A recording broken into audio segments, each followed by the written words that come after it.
Good evening. पहले तो देरी के लिए माफ़ी चाहूँगा कि आज मैंने देर से जो है वीडियो शुरू करी है। फिर भी हम लोग जहाँ से चल रहे थे, जो टॉपिक हमारा चल रहा था, उससे आगे हम लोग कंटिन्यू करते हैं।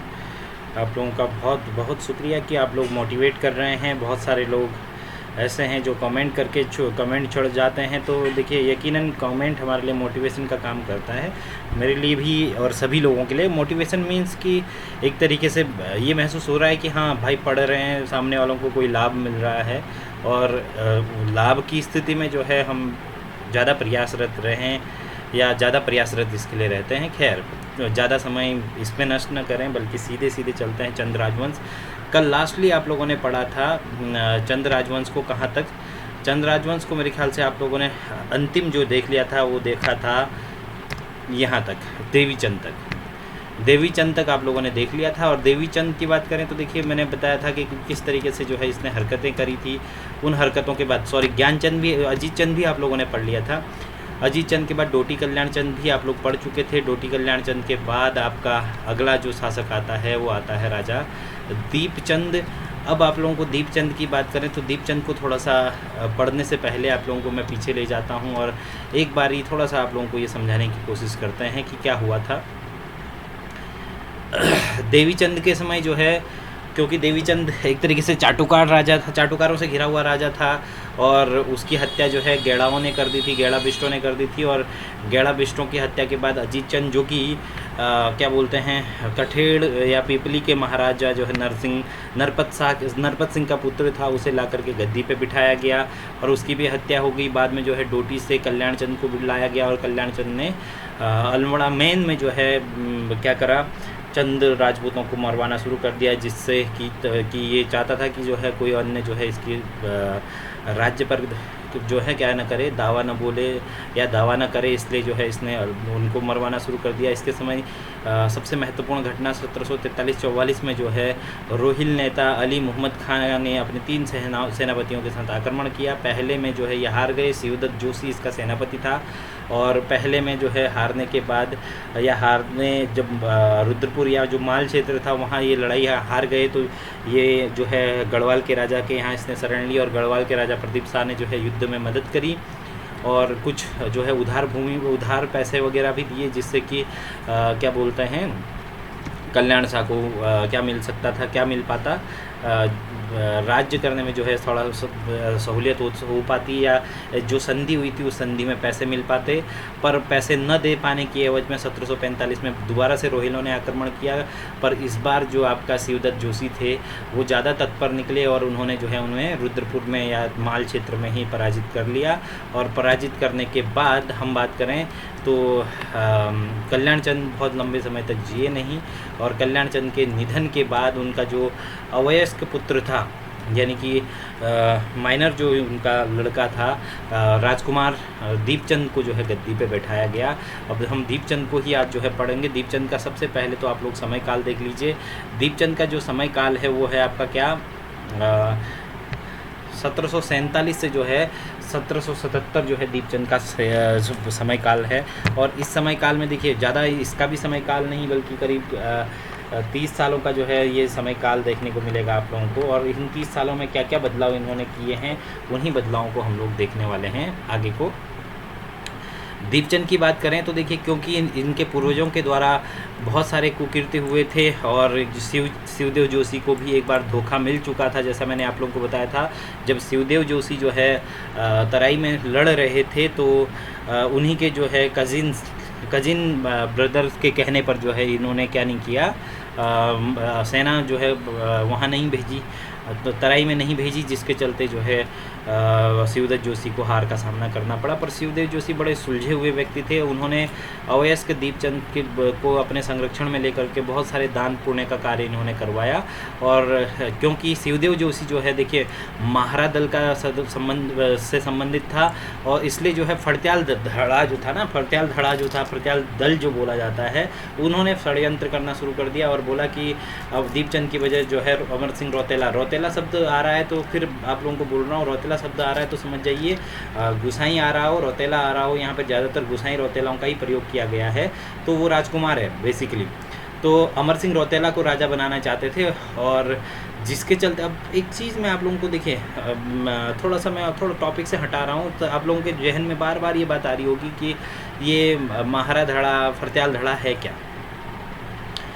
वज्रत पांडे ने जो इनका कॉन्सेप्ट दिया है ना, इनके संबंध में ये कहा जाता है कि महारा और फरत्याल बेसिकली दो सौतेले भाई थे, ठीक है, दो सौतेले भाई थे। महारा और फरत्याल कैसे नाम पड़ा, अब तो फरत्याल जाति और जो है महारा जाति के तौर पर ये विभाजित हो चुके। वर्तमान में जो है अल्मोड़ा हो चाहे चंपावत क्योंकि मूल स्थान जहाँ पर चंदों ने जो है चंदों की स्थापना हुई थी, तो उस मूल स्थान से लेकर के अब तक जो है ये लोग देखने को मिल जाएंगे आप लोगों को, जहाँ भी आप लोग अल्मोड़ा तक देखना चाहेंगे। बात मैं इन दोनों धड़ों की करूँ तो इन दोनों धड़ों का अस्तित्व शुरू के इसमें तो नहीं देखने को मिलता, बाद में इनका हस्तक्षेप देखने को मिलता है। हालांकि इनका हस्तक्षेप राजनीतिक दृष्टिकोण से या प्रशासनिक दृष्टिकोण से शुरू से रहा है।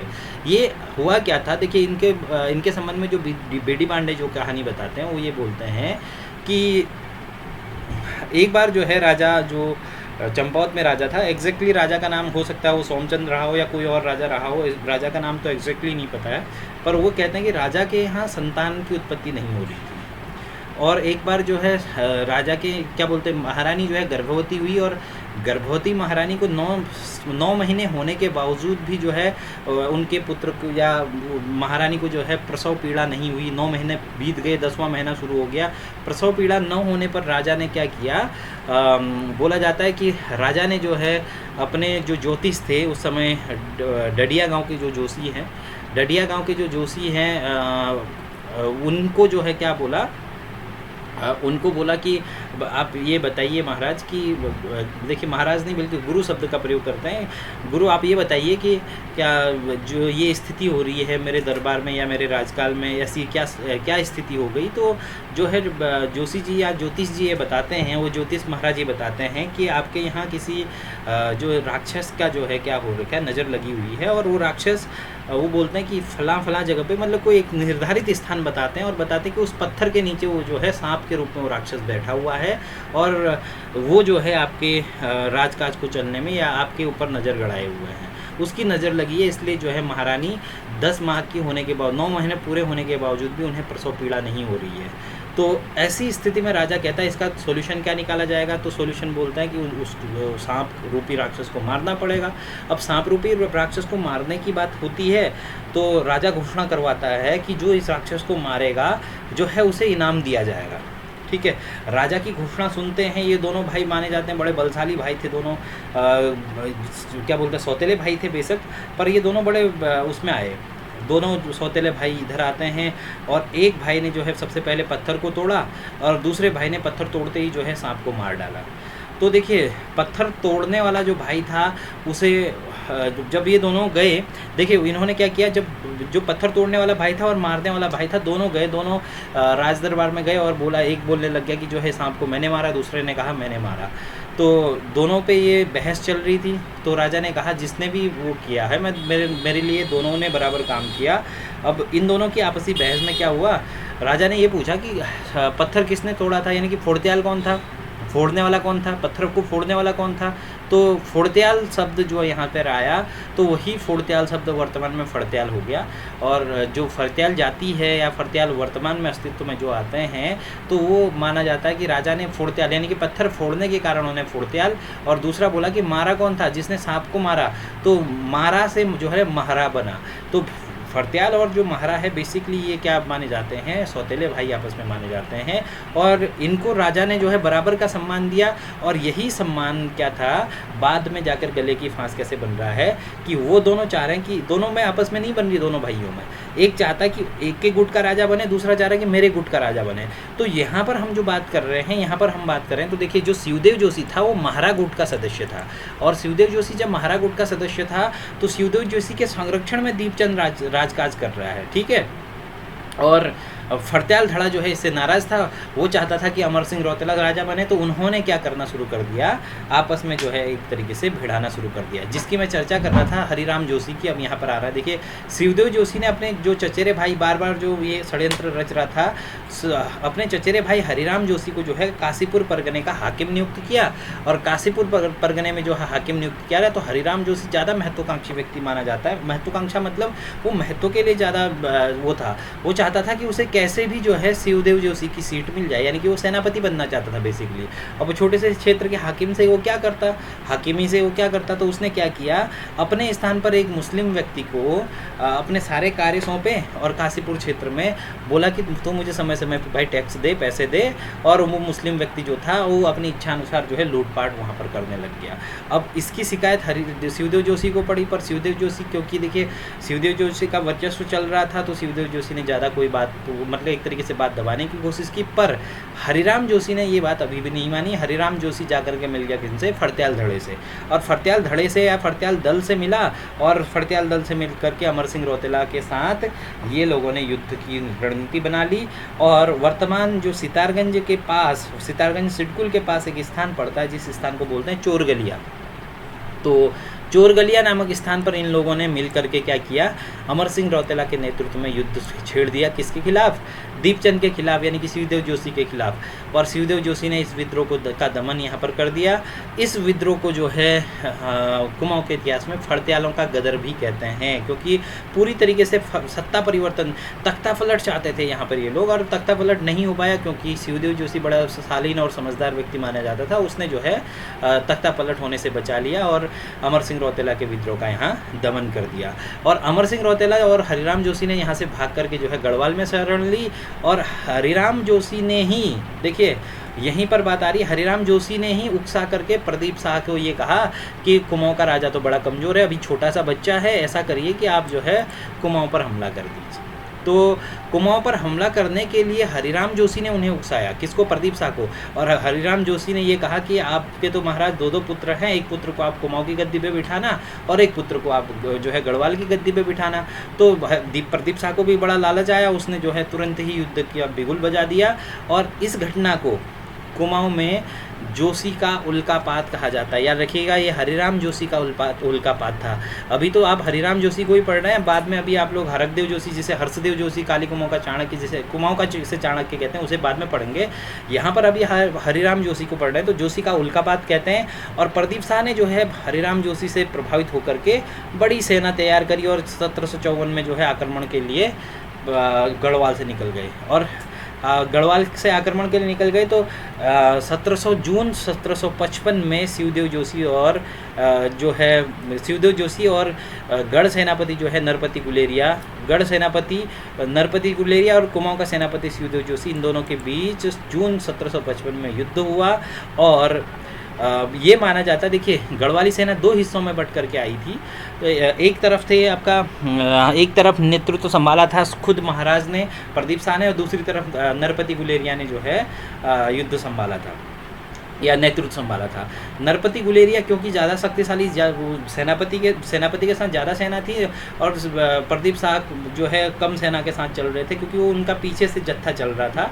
तो कुमाऊनी सेना ने बड़ी चालाकी से यहाँ पर काम क्या किया, शिवदेव जोशी सीधे जाकर भिड़े नरपति गुलेरिया से, और कुमाऊनी आधे सैनिक जाकर के प्रदीप शाह को इन्होंने घेर लिया। और प्रदीप शाह को घेर लिया, और प्रदीप शाह के आसपास वाला जो एरिया था उस पर इन्होंने लूटपाट मचा दी। और इस लूटपाट के बाद देखिए, जो नरपति गुलेरिया और शिवदेव जोशी के बीच युद्ध हुआ था, उस युद्ध को बोला जाता है तामा ढोंट का युद्ध। अब ये तामा ढोंट का जो युद्ध हुआ, अब इस तामा ढोंट के युद्ध की बात करें तो इसके बाद इन दोनों के बीच संधि हुई, क्योंकि देखिए यहाँ शिवदेव जोशी हार रहा था, और यहाँ इन्होंने कुमाऊनी सेना ने प्रदीप शाह को घेर लिया। तो प्रदीप शाह को घेरने के कारण जो है नरपति गुलेरिया को वहाँ पीछे करने पड़े, हाथ पीछे खींचने पड़े, जिसके कारण इनके बीच जो है एक संधि, छोटी सी संधि हुई, और तामा ढोंट का युद्ध जो है समाप्त हुआ। बात करें, देखिए अगर आप क्योंकि आप दीपचंद की बात कर रहे हैं, और 1747 से 1777 इनका समय है, और इन्हीं के समय में जो है 1761 में पानीपत की तीसरी लड़ाई लड़ी गई थी, और ये लड़ाई थी जनवरी 1761 में। और क्योंकि पानीपत की तीसरी लड़ाई की बात करें तो देखिए कुमाऊं से जो है अहमद शाह अब्दाली के सहयोग के लिए हरिराम जोशी और बिरबल नेगी को 400 सैनिकों के साथ भेजा गया था। अब देखिए, क्योंकि हरिराम जोशी ने चाहे कितना भी बड़ा विध्वंस किया हो, पर था तो किसका कजिन, शिवदेव जोशी का, इसलिए इसे माफ़ कर दिया शिवदेव जोशी ने। और यहाँ ये उत्पात न मचाए, इसलिए इसे कहाँ भेज दिया गया, पानीपत की लड़ाई में अहमद शाह अब्दाली की तरफ से लड़ने के लिए। याद रखिएगा, हरिराम जोशी और बिरबल नेगी को भेजा गया 400 सैनिकों के साथ। और कुमाऊनी सेना अभी हाल ही में देखिए 1745 तक जो हमारी तरफ आक्रमण कर रहे थे, कौन आक्रमण कर रहे थे, रोहेला।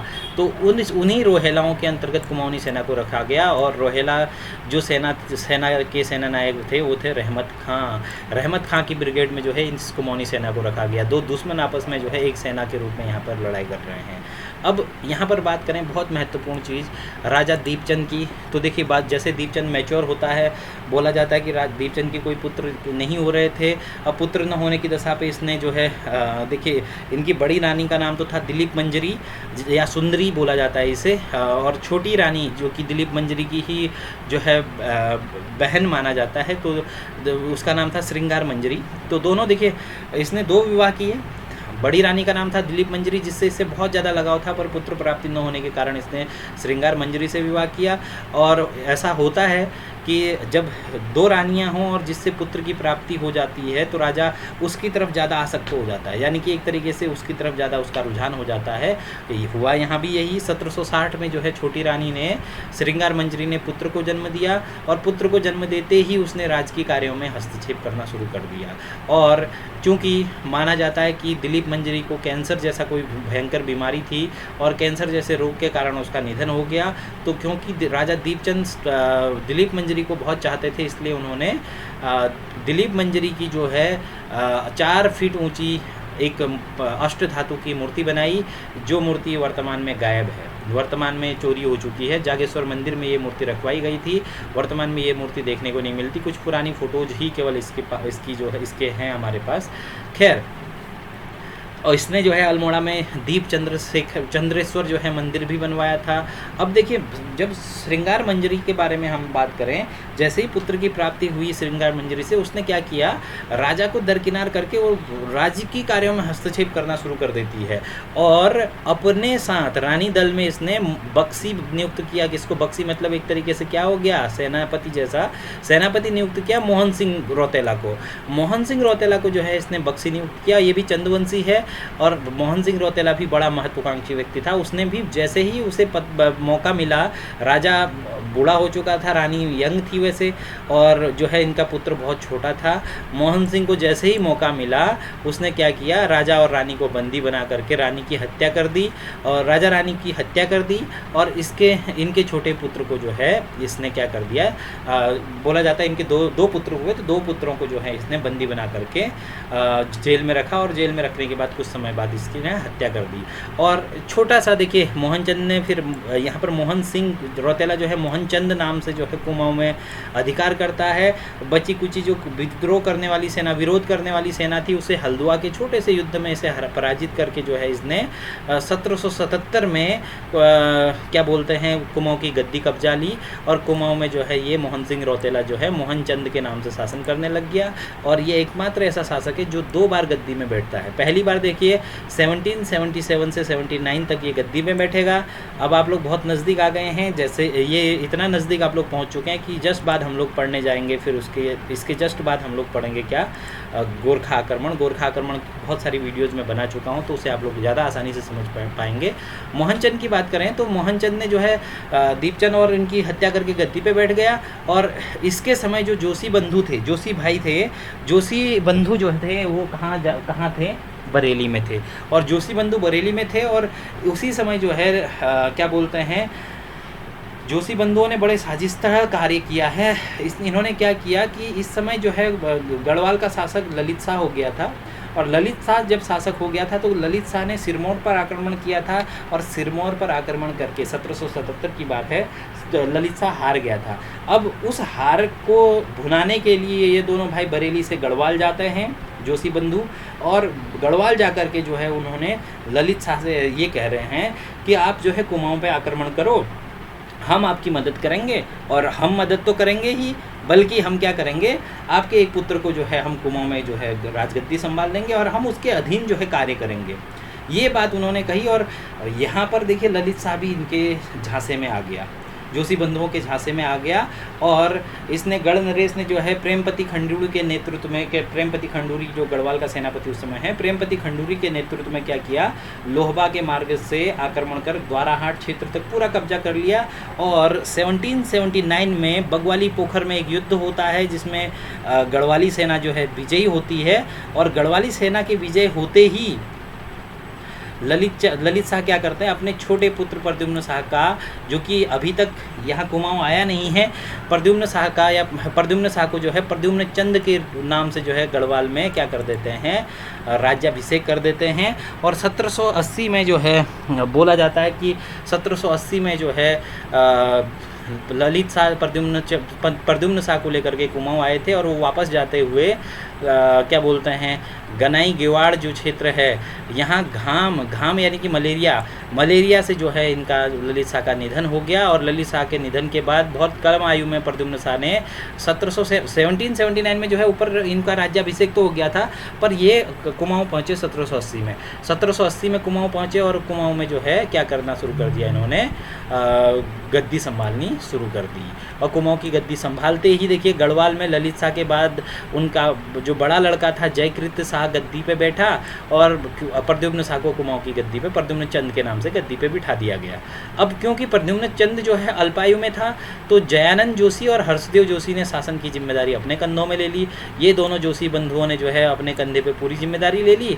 और इन्होंने क्या किया, दो अलग अलग राज्य होने के बाद भी क्या बोलते हैं, दोनों भाइयों को जयकृत और प्रद्युम्न शाह के बीच एक तरीके से क्या कर दिया, मतभेद की स्थिति पैदा करवा दी। अब वो मतभेद की स्थिति क्या थी मैं आप उनको बताऊं। जब बगवाली पोखर का युद्ध हुआ था और प्रद्युम्न चंद को जो है गद्दी पे बिठाया, प्रद्युम्न शाह को प्रद्युम्न चंद के रूप में गद्दी पे बिठाया गया, तो ये बोला कि बड़ा भाई होगा गढ़वाल यानी कि गढ़वाल, और छोटा भाई होगा कुमाऊं। अब गढ़वाल और कुमाऊं में क्या बोला कि छोटा भाई जो होगा कुमाऊं जो होगा वो गढ़वाल को हर साल क्या देगा, 1 लाख रुपए टैक्स देगा। अब ये बात किसके गले नहीं उतरी, प्रद्युम्न चंद के नहीं बल्कि जोशी बंधुओं के गले नहीं उतरी। और जोशी बंधुओं को ये लगने लगा कि कमाए धमाए हम क्यों गढ़वाल पैसा दें, इससे अच्छा तो क्या करेंगे, हम इनको आपस में लड़ाते हैं और लड़ा करके इन दोनों भाइयों को लड़ाते हैं और लड़ा करके क्या करेंगे, हम आपस में जो है हम मौज करेंगे। यही स्थिति इनकी थी। और इन्होंने क्या कहा, प्रद्युम्न चंद को जो है भड़काना शुरू कर दिया। और भड़काते भड़काते ये कहा कि जयकृत शाह तुम्हें राजा नहीं देखना चाहते, या इस तरीके से जो भी भड़काना शुरू किया होगा उसने, उन लोगों ने भड़का करके जोशी बंधुओं ने प्रद्युम्न चंद को गढ़वाल में आक्रमण के लिए तैयार कर लिया। और 1785 में जो है इन्होंने वहाँ आक्रमण कर लिया। आक्रमण से भागकर जयकृत जो है देवप्रयाग में गया और देवप्रयाग में जो है इनका युद्ध हुआ। यहाँ इस युद्ध में जयकृत शाह विजय हुए। हालांकि देखिए जयकृत शाह विजय तो हुए, पर कुमाऊनी सेना ने श्रीनगर में जमकर लूट खसोट मचाई थी। और इसी घटनाक्रम को गढ़वाल के इतिहास में जोशियाणा कहते हैं। जोशियाणा इसलिए क्योंकि जोशियों ने जो है ये लूट खसोट मचाई थी। और इस पर जो है एक बहुत बेहतरीन मुझे लगता है कि एक वो चलता है, मैं आप लोगों को बताना चाहूँगा। देखिए मैंने इसमें मेंशन किया, जो करना चाहिए था वो मैं मेंशन तो नहीं कर पाया, पर मैं आप लोगों को बताऊँ एक कविता जो काली कुमाऊं में चलती है। वो कविता ये है कि देखिए काली कुमाऊं क्षेत्र में जो है ये कविता चलती है। ये कविता का जो है गायन किया जाता है, जो ये जोशियाणा कांड था उस पर कि हर्षदेव जी का मंत्र चला गजाधर की बान रे, यानी कि हर्षदेव का मंत्र चला और गजाधर जोशी या क्या नाम है गजाधर, हाँ इनका जो है बाण चला। जयानंद जी की टेक छूटो रेत की मैदान रे, जयानंद जो है जोशी का जो है टेक छूटा रेत का मैदान, उसने पूरा जो है दल करके रेत के समान बना दिया। आस मारूं पास मारूं लूट रानी हाट रे, आस मारूं पास मारूं मतलब देखिए कुछ नहीं देखा इन्होंने, पूरा का पूरा जो है रानी हाट यानी कि श्रीनगर को लूट लिया। देवलगढ़ की लूट मई विश पांडे मूत्रे, मतलब कि विशु पांडे जो उस समय गढ़वाल का नेतृत्व कर रहा था उसे जो है इसे इन्होंने हरा दिया। और ये बोल रहे हैं कि जो है विशु पांडे की बहुत दुर्गति यहाँ पर हुई है, यानी कि गढ़वाल की दुर्गति हुई है। हालांकि युद्ध में जयकृत शाह विजयी हुआ और जयकृत शाह विजयी होने के बाद क्या बोलते हैं, ये लोग वापस आते हैं, ये लोगों को वापस आना पड़ा। और इस आक्रमण के समय देखिए, जब ये सब लोग आक्रमण करने के लिए गढ़वाल गए थे, पूरी सेना गढ़वाल गई थी, तो इस समय मोहनचंद को, मोहन सिंह रौतेला जो ऊपर गद्दी पे बैठा था 77 से 79, उसे मौका मिल गया कि अब मैं भी जो है अपना रंग दिखाऊंगा। और उस मौके के चलते उसने क्या किया, कुमाऊं में बची कुची सेना इकट्ठा करी और इसने अपने भाई लाल सिंह रौतेला, जो बाद में काशीपुर शाखा का हिस्सा बन गया, लाल सिंह रौतेला और नंदराम को मिला करके इसने क्या किया, अल्मोड़ा पर कब्जा कर लिया। और अल्मोड़ा पर जैसे ही इसने कब्जा किया, पाली परगने के नैथानागढ़ी में एक छोटा सा युद्ध हुआ जिसमें हरकदेव जोशी एंड गैंग की हार हुई। और इस हार के बाद जो है क्या बोलते, इस हार में जो है इनके भाई पराक्रम शाह ने भी जो है मोहनचंद को सहयोग किया था। इनका मानना था कि गढ़वाल की गद्दी में हम इसे मोहनचंद को बिठाएंगे तो संभव ये होगा कि जो क्या बोलते हैं प्रद्युम्न शाह की गद्दी यहाँ से छूट जाएगी। पराक्रम शाह ने भी जो है मोहनचंद का सहयोग किया और मोहनचंद ने जो है पुनः अल्मोड़ा की गद्दी हासिल करने में सफलता हासिल कर ली। और मोहनचंद दूसरी बार 1787 से 88 तक गद्दी में बैठता है। और 1787 में जो है क्योंकि जयकृत शाह का वहाँ निधन हो जाता है अचानक से, तो प्रद्युम्न शाह जो है गढ़वाल की गद्दी में चले जाते हैं, गढ़वाल की गद्दी हासिल हो जाती है उसे, और वो फिर प्रद्युम्न शाह के तौर पर वहाँ राज करना शुरू कर देते हैं और कुमाऊं में मोहनचंद गद्दी संभाल लेता है। इसने जो है मोहनचंद की बात करें तो इसने गोरखाधीश और पराक्रम शाह से जो है संधि करी। और क्या बोलते हैं, नैथानागढ़ के युद्ध के बाद हरकदेव जोशी की बड़ी बेइज्जती एक तरीके से हुई, तो इन्होंने रोहेलों और राजपूतों की सेना इकट्ठा करी और हरकदेव जोशी एंड गैंग ने फिर कुमाऊं पर आक्रमण किया। और इस हमले में मोहनचंद को कैद करके जो है, मोहनचंद को कैद को क्या कर सकते थे, कैद तो खैर किया नहीं, कैद करने का भी मैं आप लोगों को एक कहानी सुनाऊंगा। मोहनचंद को इन्होंने गलती से बुलाया NTD में, नारायण तिवारी देवालय में बुलाया और वहीं इनकी हत्या कर दी गई। और फिर इन्होंने जो है शिवचंद को गद्दी पे बिठाया और शिवचंद केवल 1 साल 1788 में कुछ ही महीनों में जो है शिवचंद यहाँ राजा बन सका। ये जो है उद्योतचंद जो ऊपर आपके राजा आ चुके उनका वंशज था। हरक जोशी ने जिसे बिल्कुल एक तरीके से मोहरे के तौर पर कार्य करवाया इससे। और बद्रीदत्त पांडे ने जो है प्रद्युम्न शाह के बाद गोरखों के आने के समय को जो है, देखिए थोड़ा सा अंतर यहाँ पर आप लोग समझ जाइएगा। ऊपर जोशियाणा जो आप गढ़वाल पे आक्रमण पड़ रहे थे, तो हरकदेव जोशी ने जो है प्रद्युम्न शाह के बाद गोरखों के आने तक के स्थिति को कुमाऊं के इतिहास में जोशियोल कहा है। जोशियोल मतलब एक तरीके से जोशियोल होना, जोशी की चल रही है यहाँ। ऊपर जो गढ़वाल में लूट हुई थी वो जोशियाणा है और यहाँ जो हो रही है वो जोशियोल कहलाती है। और ये इसने कुछ ही माह शासन किया और इसने तुरंत राजा बदल दिया। राजा बनाया किसको, महेंद्र चंद को 1788-89 से 91 तक। अब आप लोग बोलेंगे कि देखिए ये राजा बनाया गया कौन, महेंद्र चंद। तो महेंद्र चंद जो शासक बनाया गया 90 से 91 तक कहाँ तक आता है अभी हम लोग पढ़ेंगे। चंद्रवंश का अंतिम शासक था। सन 1790-91 में जो है गोरखों के साथ हवालबाग में पराजित होकर के कुमाऊं में जो है गोरखों का शासन शुरू हो गया। अब असल सवाल आता है जिस सवाल को लेकर के मैं आप लोगों से चर्चा करना चाहता हूं, और मुझे लगता है कि ये सवाल आप लोगों के जहन से उतरेगा नहीं, या जहन में शायद गले में आप लोगों के ये सवाल आए भी नहीं। अगर आप लोगों के पास बद्रीदत्त पांडे का कुमाऊं का इतिहास है तो ये सवाल उठना भी चाहिए। अब हम बात करें कि कुमाऊं में गोरखों का आक्रमण कब हुआ था, 1790 या 1791।